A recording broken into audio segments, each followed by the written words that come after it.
Hello everyone, this isn't a typical video from me. I've come to a realization recently that I have been spending a lot of time talking at you rather than to you, and when I say that I mean that I haven't really been interacting with you all that much lately. I've been worrying more about getting my shows uploaded and just kind of doing show after show and worrying about the next one and the next one and the next one, and I haven't been really reaching out to you and using my channel as a platform to interact with my incredibly amazing audience.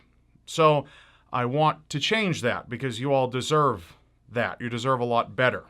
And I love interacting with you guys on my social media, which I do regularly, but I decided my channel is my biggest platform. Why am I not doing it here? So I decided what better way than to do a question and answer.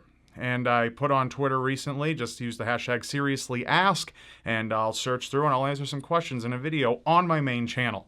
And I'm going to start doing this and some more things just throughout the week. You will not be not getting any videos from me that are normal, like my shows. Like you will... Did that even make any sense, what I just said? I don't freaking know. But what I mean to say is that all my shows are going to stay exactly the same. They're going to still be uploaded. You aren't going to lose anything. You'll only gain something optional if you want to check it out. All my videos are optional. You don't have to watch them, but I'd appreciate it.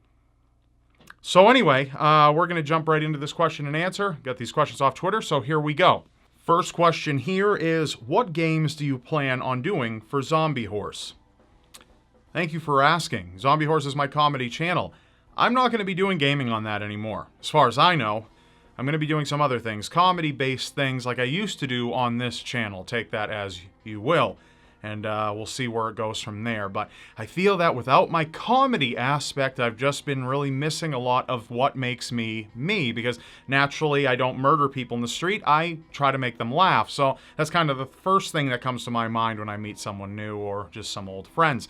So that's kind of what I need to get in touch with. And Zombie Horse is going to be that outlet for me. If you want to subscribe to Zombie Horse and see my comedy stuff, it'll be in the description below. It's a link right down there for you. After your cannibal video, I want to know if you would eat human. While I don't see cannibalism as such a bad idea anymore, if you don't know what this person is talking about, I did an episode of Question Everything on should we be cannibals? Is it healthy? And does it make more sense than how we currently dispose of bodies and bury them and all that. And while I don't see cannibalism itself as such a bad idea anymore as what I used to before doing all this research with the help of my amazing team, Ashley, shout out to my co-writer, I still am on the fence about if I'd try human. Maybe if it was guaranteed to be safe and it was completely, there was consent. I don't know how you really get that, but, if the person was okay with being eaten, maybe a maybe. But I don't know for sure. You're probably thinking I'm a freak at this point, and that's fine, because I kind of am. But we all kind of are, and it's time you get in touch with that, I think. So, yeah, I might. I don't know. I don't know. I scare myself sometimes. All right. What music do you listen to? I get this question a lot, especially on my Snapchat. I get this question a lot. What kind of music do you like? Just about everything except for country. I love Two Steps from Hell, if you know what that band is, or, well, that musical project is, artist. Yeah, I don't know what it is. What is the guy's name? The guy who runs it. I'm such a good fan. But realistically, I like listening to them. I like listening to rap. I like Hobson for rap. I like Eminem. Not too much of a fan on hip-hop itself, really too much, but I don't know, the hip-hop culture itself in terms of music now, I don't know. I just listen to a lot of different stuff, but I don't really listen to country. That's kind of off limits for me. I maybe like 2 songs from the entire genre of country. Not a fan. Not a fan. I know all about owning pickup trucks. I've owned one. I've known about dogs dying. I've had a number of dogs die in my life. And I have been in a breakup. So I pretty much, in summation, throughout my life, have encompassed every kind of country song that's available. So, yeah, I don't need to listen to that. Okay, this is going to be a defining moment for you. Which starter do you choose in Pokemon? Charmander, Squirtle, or Bulbasaur? Come on. I don't think anyone picks Bulbasaur. No offense to the people that do, oddly enough. However, I do pick Charmander because I don't screw around with that nonsense. Charmander is the man. Now, I know statistically it's probably the best idea to choose Squirtle, but no. Absolutely not. Whoever says that's a fool. Charmander has fire on the end of his tail. He's a lizard that makes flames. We don't have that in the real world. I need it in my Pokemon games, okay? That's where I get my kicks. Do you like apples? That is a deep question, my friend. Once a year, every now and then, I will love apples. I will go just ham on apples. I like apples for juicing. That's it. I usually, 99.9% of the time, I hate apples. I don't want anything to do with them. They're disgusting to me. I don't like them. But apple pie is freaking amazing. Try to avoid that because I could eat a whole one. I could eat a whole 2, 3, 5, 6. Pecan pie is amazing. And we're going to move on to the next question because I'm trying to avoid it. Are you influenced by Robert Stack or Rod Serling at all? Absolutely I am. Also, one other person is Jonathan Frakes when he hosted Beyond Belief, Fact or Fiction. And those shows are amazing. I took a whole bunch of different ideas. Ripley's Believe It or Not, when it was a TV show. The Twilight Zone. Unsolved Mysteries, Robert Stack. And then, I already said Twilight Zone, then Beyond Belief, Fact or Fiction. I kind of fused them all into one show. And that's what Seriously Strange is. And there is a ram behind me. I figured I should show that. I don't really show it anymore. Hope you enjoyed that. Hey Rob, how long does it take to make a Seriously Strange video, like researching information, editing, etc.? It used to take me quite some time because I used to do it all myself, but now I have a wonderful team of people that help me out. I have editors, writers, writers, artists, and everything like that. So I'd say, because artwork needs some time in advance, that's the most time-sensitive factor of my entire thing. I can film an episode in 20 minutes, really. My editor can edit everything in about a day, a little less, but the artist needs some extra time. Writing also can be done typically in a day, maybe 2 days. So I like to say 4 or 5 days, but I'd really like to get like a week, ahead, and just so the artwork can be all phenomenal and everything like that. But I'd say if we absolutely had to rush, we could get it done in maybe 2 or 3 days, but I like 4. All right, let me get some water. Cruising, man. What products do you use on your hair? I want hair that's just as thick and sexy. Seriously, mine is thinking out.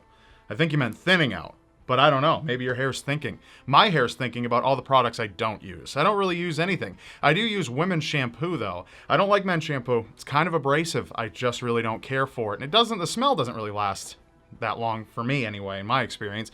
Women's shampoo, though, man, you women anyway, you got it just down pat. That stuff's amazing. So if you ever smell my hair, you're probably going to think it smells pretty damn good, whether you're a guy or a girl, because girls admire other girls' hair smells. That's what I've experienced. You guys take Snapchat selfies, kissing each other on the lips and shit, but you're not a lesbian. And that's fine. That's okay. That's cool. But I can't imagine 2 straight guys doing that shit. I'm going off on a tangent here. Let's get to the next one. My ex broke up with me for a very stupid reason. How do I get back at him? The best way to get back at your ex for breaking up with you is to live a successful life and don't be dependent on the past relationship. Move on, become a better person, and become independent. That's it. Be successful. That's your best way to get back at somebody, is just to be a successful person. Focus on lengthening your own line and not shorting other people's lines. Don't worry about getting back at anyone, because the more you dwell on that, the worse of a person you become and the better they become, because they're just sapping the life away from you. They broke up with you. So really, nothing's really holding them back. They can just move on with their life, but you're the one who's dwelling on it. It's poisoning you, and you're the only one. So the best way is to just move forward. Move on, be successful. I don't even have a teleprompter. This is all just coming out of my heart head. The head in my heart. Honestly, just be a successful person. Move on and meet new people. Honestly, that's gonna... Maybe you find out that makes that other person jealous, and all of a sudden they only realize what they had once it's gone, you know what I mean? But that doesn't mean you should go back. Don't be a foolish person about it. Move on.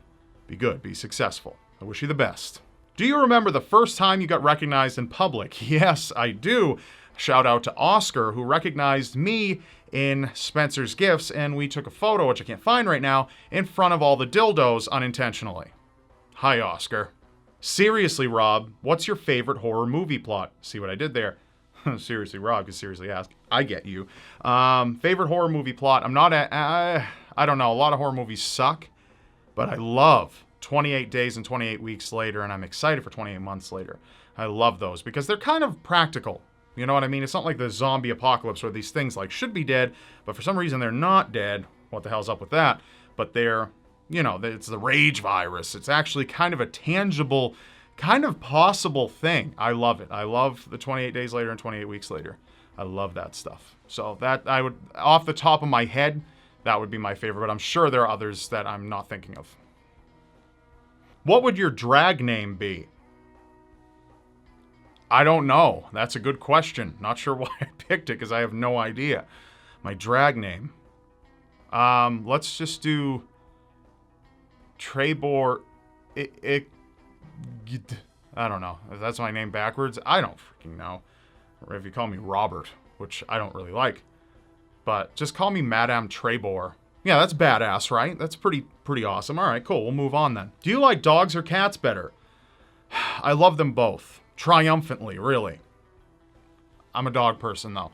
Dogs just love you unconditionally all the time. I'm not saying cats don't. I'm not saying cats don't welcome you home and they lay with you. They do. Mine does. Walter does. But I love dogs because consistently, they're pretty much all like that. And you can go over to a stranger's house and their dogs are probably like that as well. And it's awesome. I love dogs. I can just sit there and talk to a dog and scrum a dog around and he loves it. I can't do with that, I can't do that with a cat. A cat's neck breaks every single time. I feel like Lenny from Of Mice and Men. It's awful. Not the band, the movie, the book. You should check that out. You should read that. Shouldn't do cocaine before these things. Hey Rob, can you tell us how did you go to the dark side of the Force, if you know what I mean? No idea. What do you mean? Just kidding, I know exactly what you mean. I've always had a passion for criminology and criminal behavior. I studied human and criminal behavior before I even jumped into YouTube, but I was always more of a comedy person, so I started a comedy channel. However, I said, I need more in my life. I need to fuse more passion into my channel. So I took the other side of my interests, which is the darker side of things, the stories of criminals, true crime and whatnot, ghost stories, paranormal stuff, and all that kind of hot jazz. And I incorporated that in my channel, and that actually took my channel off. A lot of people love that more than anything, to the point where my comedy kind of fizzled out, and now I'm just doing the zombie horse thing where I'm gonna kind of abandon ship, which I have already for comedy, and it's gonna take its own little raft and go on out. What's the weirdest story you ever heard of? Something that just blew your mind entirely. Elisa Lam, folks. Look her up. I've mentioned her a million times in my podcast, ShadowCast, available on iTunes, SoundCloud. And I've also discussed her on this channel, The Scariest Deaths to Keep You Up at Night, that episode of Seriously Strange. Go check that out, too. And yeah, I talked about her. She is a incredibly bizarre story. I really feel for her family. It's awful that her family had to deal with these circumstances, but it is a mind-blowing situation that you just won't believe all the crazy stuff involved. But to a sense, it's also been a good thing because it does get more exposure to this unsolved case, but they consider it solved. I don't know. Read the story for yourself, do some research, and you tell me what you think in the comments. What would be your advice to those who want to become YouTubers? I'm going to pretend like you meant, what's my advice to somebody who wants to become a YouTuber? It's okay, don't worry about it. I screw up sentences all the time, and I don't know if English is your first language, but hey, in my opinion, you did pretty good anyway, and the question did make me laugh, and that's why I added it in, because I love it, and that was phenomenal. But yes, so advice to someone who wants to be a YouTuber, be sure you're okay with being in the public eye, if you're going to show your face anyway. If you're not going to show your face, then, whatever. But be ready for criticism, and be sure to work on your commitment and discipline and consistency. It's very important. Always work with other people. Look for other people to work with, because there's amazing people out there that will help you and you can help them. And always keep in mind towards helping others is incredibly important. And just most of all, just do it. Just get anything you've got, borrow equipment, get equipment, anything, and just work at it. And upload videos consistently. And make sure you brand yourself appropriately. Don't make hi, this is Butterfly69XX59212. And nobody's going to remember that. So yeah, you just do that. So that's all I can think of right now that I can contain in this video. And that's it this time for your questions. I hope you got good answers. And you can leave new questions in the comments below on this video. And I'm going to take questions from there. And my Twitter, you can just hashtag SeriouslyAsk, and I will see them on my Twitter. And I'll gather some from there and some from the YouTube comments below. So leave a ton of comments. Leave your questions. Do your thing. Make sure not to post too, consistently, like one after the other, because if you do that, the spam filter is going to pick it up and it's going to kick it out, and I'm not going to see it. So just be careful. Post maybe one question, wait a while, then another question if you want. And yeah, and I will see you probably next week. I'll do another one of these because this was fun, and I want to interact with you guys more. And then if you also have any ideas on how you'd like to see me interact with you more on this channel, be sure to leave that in the comments below as well, or you can tweet it to me, and we'll go from there. And I'm really happy to be interacting more with you guys because it fulfills my soul. You guys have provided me with a lot of success in my life, and I owe you so freaking much that I don't want to just bring you the entertainment. I want to bring you me, and maybe we can do it both at the same time, kind of like threesomes with the pig roast. Okay, so I'm going to move on, and I'm going to end the video now, and I will see you Sunday. It is with a brand new episode of my new series, Anatomy of Murder, taking over serial killer files. We're now opening the whole thing to all sorts of murderers, not just serial killers anymore, folks. So be sure to check that out. Leave your comments below, and I'll see you next time.